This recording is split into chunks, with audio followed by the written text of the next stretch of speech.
ام المومنین سیدہ عائشہ رضی اللہ تعالیٰ عنہا سے روایت ہے کہ ایک آدمی نے نبی صلی اللہ علیہ وآلہ وسلم کے ہاں آنے کی اجازت طلب کی تو آپ نے فرمایا کنبے کا بہت برا آدمی ہے۔ پھر فرمایا اسے اجازت دے دو، بلا لو۔ جب وہ اندر آ گیا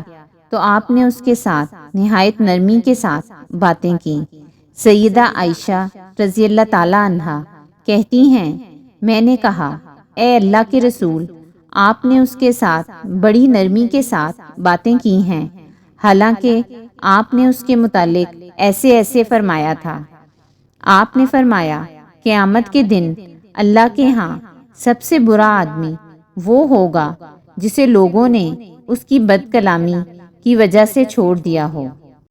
سیدنا ابو امامہ رضی اللہ تعالیٰ عنہ بیان کرتے ہیں رسول اللہ صلی اللہ علیہ وآلہ وسلم نے فرمایا میں ذمہ دار ہوں ایک محل کا جنت کی ایک جانب میں اس شخص کے لیے جو جھگڑا چھوڑ دے اگرچہ حق پر ہو، اور ایک محل کا جنت کے درمیان میں اس شخص کے لیے جو جھوٹ چھوڑ دے اگرچہ مزاح ہی میں ہو، اور جنت کی اعلیٰ منازل میں ایک محل کا اس شخص کے لیے جو اپنے اخلاق کو عمدہ بنا لے۔